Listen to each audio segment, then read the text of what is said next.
Hello दोस्तों, मैं विजय स्वागत करता हूं आप सभी का आपके अपने इस यूट्यूब चैनल एस2 इन्फो पर।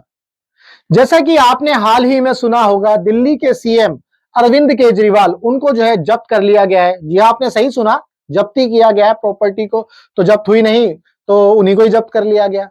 इसके पहले आपने एक और न्यूज सुनी होगी, जो तेलंगाना के पूर्व सीएम थे केसीआर, उनकी बेटी के कविता, उनको भी जो है जब्त कर लिया गया है।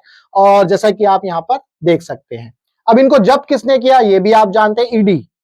बहुत ही फेमस नाम, जो आजकल न्यूज में जो है बहुत ही तेजी से फैल रहा है। और ये जो ईडी है, इन्होंने जो है इन दो को ही जब्त नहीं किया या इन्हीं के ऊपर जांच की शुरुआत नहीं करी। अगर हम यहां पर आगे बात करें तो आपको पता है, हाल ही में एसबीआई ने इलेक्टोरल बॉन्ड का डाटा जो है शेयर किया था। उस डेटा के अकॉर्डिंग 41 ऐसी कंपनियां हैं जिन्होंने 2471 करोड़ का जो चंदा है वो बीजेपी को दिया। और ये 41 कंपनियां ऐसी हैं जिनके ऊपर या तो ईडी ने, सीबीआई ने या इनकम टैक्स ने जो है रेड मारी थी, जांच की थी। ठीक है, यहां पर आप देख सकते हैं। तो ऐसा नहीं है कि जो है सिर्फ जो है अरविंद केजरीवाल या जो है केसीआर की बेटी जो है के कविता, उन्हीं के ऊपर जो है ये जांच हुई है।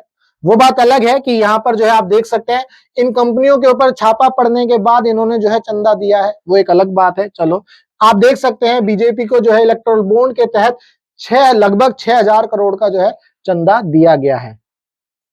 इसके बाद बात करें तो ये जो ईडी है, ईडी का इतना खौफ क्यों है? भाई कंपनियों के को खौफ है, जितने भी इंडस्ट्रियलिस्ट हैं, उद्योगपति हैं। विपक्ष के जितने भी नेता हैं उनको डर है। भाई उनके डर की वजह से वो बेचारे जो अपनी पार्टियां चेंज कर रहे हैं, कांग्रेस से बीजेपी में आ रहे हैं, है ना। तो अब ये हो क्या रहा है? अब ऐसा ऐसा मतलब आप जानते हैं न्यूज में इतना कुछ चलता रहता है। तो ये जो डर है ईडी का, इसके डर की वजह से ऐसा हो रहा है ना। सबको डर है भाई, जेल में तो कोई नहीं जाना चाहता। तो ये ईडी इतना पावरफुल कैसे हुआ? आज की इस वीडियो में मैं आपको बिल्कुल इत्मीनान से स्टार्टिंग से समझाऊंगा कि कहां से स्टार्ट हुई और कहां तक जो है ये ईडी की पावर फैल गई। तो वीडियो में बने रहिएगा, वीडियो को जो है लाइक जरूर करिएगा, शेयर करिएगा अपने दोस्तों के साथ। तो चलिए स्टार्ट करते हैं कहानी जो है ईडी की, the fear of the ED.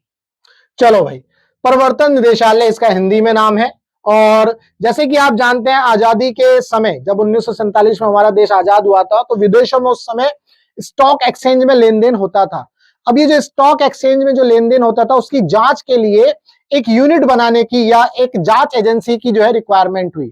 तो उस समय सोचा गया कि चलो यार एक जो है एक एजेंसी बनाते हैं। और वो किस एक्ट के तहत बनाते? Foreign exchange regulation act 1947। तो उसके दौरान जो है एक ऑफिस खोला गया, और उस ऑफिस को कहां खोला गया? दिल्ली में। ये कब खोला गया? 1957 में। साल 1956 में देश के प्रधानमंत्री जो है जवाहरलाल नेहरू थे, उनकी सरकार थी।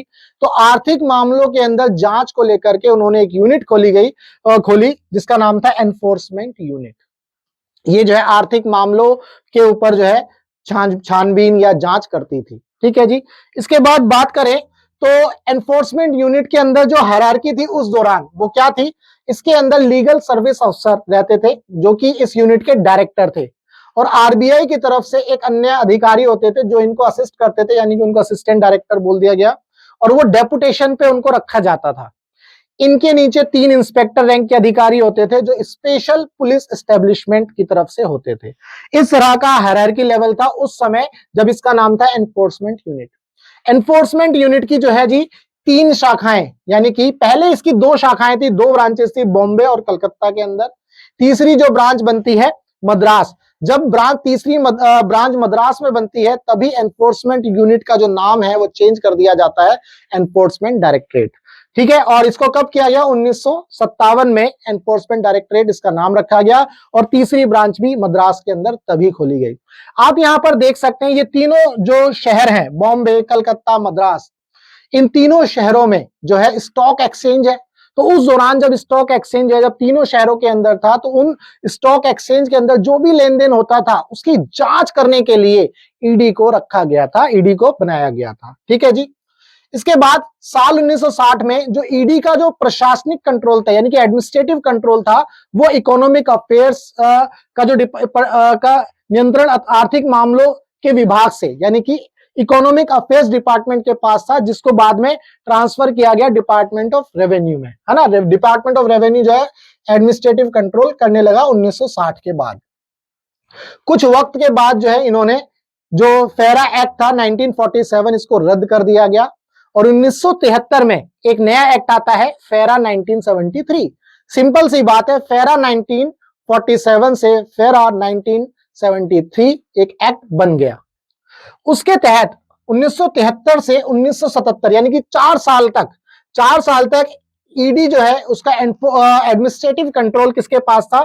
Department of personal and administrative reforms, जो आज के टाइम में क्या नाम है? Administrative reforms and public grievances, प्रशासनिक सुधार और लोक शिकायत विभाग के पास। और आज यानी कि प्रेजेंट में जो ईडी है वो किसके अंदर काम करता है? मिनिस्ट्री ऑफ फाइनेंस के अंदर। मिनिस्ट्री ऑफ फाइनेंस में एक डिपार्टमेंट है, डिपार्टमेंट ऑफ रेवेन्यू, और उसके अंदर ये जो है काम करता है। ये था ईडी का स्ट्रक्चर, और ईडी जो है किस तरह से चेंज होता, किसके अंदर जो एडमिनिस्ट्रेटिव कंट्रोल था ईडी का वो किसके पास था, ये सारी चीजें हमने यहाँ पर देखी। ईडी जो है बड़ी बड़ी हस्तियों को जो है नाको चने चबा चुका है। कौन कौन से चने चबाए? महारानी गायत्री देवी, इनका प्रॉपर्टी का केस था, उसमें भी जो है इन्होंने जांच करी। जयललिता का केस, इनका जो है आय से ज्यादा संपत्ति का केस, उसके ऊपर भी ईडी ने जो है जांच बैठाई, जांच करी है। टीटीवी दिनाकर एएमएम के नेता, जिन्होंने जो है चुनाव आयोग के अधिकारियों को ही रिश्वत दे दी, बताओ।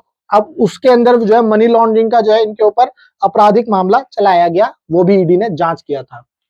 विजय माल्या, जिनकी बियर बहुत बिकती है, किंगफिशर, है ना, बहुत ही फेमस बियर है, तो विजय माल्या जी, इनके ऊपर भी जो है केस चलाया गया, ईडी ने जांच करी। हेमा मालिनी, फेमस शोले मूवी की हीरोइन, है ना, तो इनके ऊपर भी जो है ईडी ने जांच पड़ताल करी है। सुपरटेक के चेयरमैन आर के अरोड़ा, सुपरटेक के चेयरमैन, इनको भी अरेस्ट किया गया, ईडी ने किया था। तो यहां पर आप देख सकते हैं बड़ी बड़ी हस्तियां जिनके ऊपर जो है ईडी ने जो है कसर नहीं छोड़ी, मतलब छापे जरूर मारे, यानी कि ये इंडस्ट्रियलिस्ट थे, है ना, इस दौरान इंडस्ट्रियलिस्ट थे, तो इनके ऊपर छापेमारी पड़ती गई। उस समय तक नेताओं के ऊपर थोड़े कम छापे लगते थे, जांच कम होती थी। देखो क्यों होती थी, देखेंगे अभी। फेरा के तहत ईडी को बिना वारंट के किसी भी व्यक्ति को गिरफ्तार करने की आजादी थी, अधिकार था, और किसी के भी ऑफिस में घुसने का अधिकार था। ये फेरा एक्ट था। ईडी पर 3rd डिग्री टॉर्चर के आरोप भी लगे। भाई ये जो है 3rd डिग्री टॉर्चर करते थे, लोगों को ले जाते थे, पकड़ते थे जेल में, और जो है 3rd डिग्री टॉर्चर आप समझते ही, डंडा दे देते थे। 90 के दशक तक जो है ईडी का ज्यादा उद्योगपतियों के बीच में ही रहा, मतलब ज्यादा डर जो है उद्योगपति के अंदर ही था, है ना, इंडस्ट्रियलिस्ट डरते रहते थे। 2000 में फेरा को इसके बहुत सख्त होने के चलते इसको चेंज किया गया। क्या नाम है उसका? फीमा। ऐसा लग रहा है जैसे साबुन बेच रहे हो, फेरा और फीमा, है ना। तो फीमा जो है, फीमा लाया गया, फॉरेन एक्सचेंज मैनेजमेंट एक्ट। इसके तहत जो है विदेशी मुद्रा के जुड़े अपराधों को सिविल ऑफेंस में बदल दिया गया। ठीक है जी, तो थोड़े जो नियम है थोड़े से लचीले बनाए गए, सख्त नहीं बनाए गए। इसके चलते ईडी लोगों को गिरफ्तार कर हिरासत में नहीं ले सकती थी। तो जब हिरासत में नहीं लेगी तो जो है कैसे केस करेगी, कैसे छानबीन करेगी, वो एक अलग मुद्दा था। ठीक है जी। इसके बाद साल 2002 में केंद्र में मशहूर अटल बिहारी वाजपेयी, इनकी सरकार आती है। इस दौरान prevention of money laundering act यानी कि पीएमएलए संसद में पेश किया गया। फिर जो है 2004 में कांग्रेस की सरकार आती है और कांग्रेस ने जो है इस एक्ट को पास कर दिया, है ना, इसको पास कर दिया और ये जो है कानून बन गया। यूपीए सरकार ने 2012 में पीएमएलए एक्ट में कुछ संशोधन किए। उसी संशोधन के तहत इसके अंदर कुछ अपराधों को और जोड़ा गया। कौन कौन से अपराध थे, इसको भी अगर हम देखें तो यहां देख सकते हैं। इसमें जो है धन छुपाना, अधिग्रहण करना, धन को आपराधिक मामलों में यूज करना, इनको जो है सभी को पीएमएलए एक्ट 2012 के अंदर डाल दिया गया। यहां पर एक और चीज आपको ध्यान रखनी है, ईडी को राजनीतिक घोटालों पर भी कार्रवाई करने का अधिकार दे दिया गया। इससे पहले यह अधिकार नहीं था। ठीक है जी। 2012 में जो एक्ट लाया गया उसी एक्ट के अकॉर्डिंग जो है इनको ये अधिकार मिल जाता है कि कोई भी राजनेता अगर कोई भी घोटाला करता है तो जो है ये उसकी जांच भी कर सकते हैं। इसके बाद विदेशों में शरण लेने वाले, जैसा कि आप देख सकते हो, मेहुल चोकसी और जो है नीरव मोदी, विजय माल्या, ललित मोदी, इन्होंने जो है बहुत पैसा खाया है इंडिया के लोगों का, है ना, बैंकों से जो है चोरी कर करके भाग गए, भगोड़े हैं ये। तो भगोड़ा एक्ट बनाया गया, भगोड़ा आर्थिक अपराधी नियम, तो ये भी एक एक्ट बनाया गया। ये कब बनाया गया? ये एनडीए की सरकार ने लगभग साल 2018 में बनाया है। अगर हम बात करें ईडी को पीएमएलए एक्ट कानून से कौन कौन सी ताकत मिलती है इसको ध्यान से समझिएगा। पीएमएलए एक्ट एक क्रिमिनल लॉ है जिसके तहत ईडी को मनी लॉन्ड्रिंग के आरोपियों की संपत्ति जांच, पूछताछ, गिरफ्तार और संपत्तियां जब्त करने का अधिकार है। ठीक है जी, ये आपको पता होना चाहिए। पीएमएलए अकेला ऐसा कानून है, एक ऐसा कानून अकेला जिसमें अगर ईडी अफसर के सामने किसी ने बयान दे दिया तो वो बयान जो है प्रूफ माना जाता है। अगर कोई और कानून आप देखोगे उसमें जो है किसी ने अगर बयान दिया है तो उसको जो है सबूत नहीं माना जाता। किसी आरोपी को सिर्फ तब तक ही जमानत दी जाती है जब तक ये प्रूफ ना हो जाए, ये या जो जज है कोर्ट के अंदर उसको ये पता ना चल जाए कि हाँ भाई ये जो है दोषी नहीं है ना, तभी जमानत मिलेगी। मनी लॉन्ड्रिंग कंफर्म हो जाने पर ईडी संपत्तियों की खोजबीन और फिर उसे जब्त करने की प्रक्रिया कर सकता है। पीएमएलए के सेक्शन 4 के तहत दंडनीय अपराधों के मामले स्पेशल कोर्ट में सुने जाते हैं जिनको हम पीएमएलए कोर्ट कहा जाता है। ये एमएलए कोर्ट नहीं है, पीएमएलए कोर्ट है। पीएमएलए कोर्ट के किसी ऑर्डर के खिलाफ उच्च अदालतों में अपील की जा सकती है, जैसा कि आप देख रहे हैं हाल ही में अरविंद केजरीवाल जो है हाई कोर्ट में अपील कर रहे हैं। ठीक है जी, मामला ईडी के हाथ में कब आता है ये बहुत जरूरी है, ये आपके लिए जरूरी है भैया। देख लो, 1 करोड़ रुपया या उससे ज्यादा की रकम अगर आपने गलत तरीके से कमाई हो तो पुलिस जो है इसकी सूचना जो है ईडी को दे देता है और ईडी जो है आपके घर पर धप्पा बोल सकता है। तो यह आपको याद रखना है। इसके अलावा अगर ईडी को खुद ही लगता है कि भैया हमें खुद धप्पा देना है तो वो जो है पता लगा लिया अगर उन्होंने कि इसने जो है गलत तरीके से पैसा कमाया 1 करोड़ से ज्यादा, ये याद रखना है। 1 करोड़ से ज्यादा पैसा अगर आपने गलत तरीके से कमाया तो ईडी जो है खुद आपके घर में आकर के चाय पी सकता है। चाय पानी जो भी आप पिएंगे वो आप देख लीजिएगा। इसके बाद यूपीए सरकार जो है 2005 से 2014 के बीच यानी कि कांग्रेस की सरकार, उस समय जो केस थे 1867 और 112 छापेमारी हुई थी। जब से जो है मोदी जी आए हैं, मोदी जी ने जो है धूम मचा रखी है और दिवाली चल रही है, होली चल रही है। 2770 केस हुए, छापेमारी 2974। ठीक है जी, ये सारा डेटा लोकसभा की वेबसाइट से लिया, हमने नहीं लिया, हमारे पास नहीं था। रजिस्टर्ड केस, ठीक है जी, रजिस्टर्ड केस थे 5906 और चार्जशीट कितने में दाखिल हुई 1142 और कितने केस में सजा मिली है जी 24 केस में सजा मिली है। ट्रायल पूरा किया है 25 का, केस 24 और ये तो आप देख सकते हो यानी कि मोदी जो है मोदी सरकार में जो है छापेमारी काफी बड़ी है। तो दोस्तों ये था आज की इस वीडियो में ईडी के बारे में कंप्लीट, जो ईडी कैसे बना, कब आजादी के टाइम से ही इसको किस तरह से जो है उठाया गया। बेसिकली पहले एक छोटी सी यूनिट होती है, एक छोटी यूनिट जिसमें राजनेताओं को जो है राजनेताओं की संपत्ति की जांच का कोई भी अधिकार नहीं था। फिर धीरे धीरे जो इसको एक बड़ा रूप बनाया गया, काफी पावरफुल बनाया गया। उसके बाद ही ये जो है बड़े बड़े नेताओं को जो है आज जेल में डाल रही है। आप देख सकते हो जैसा कि आप न्यूज में सुन रहे हो।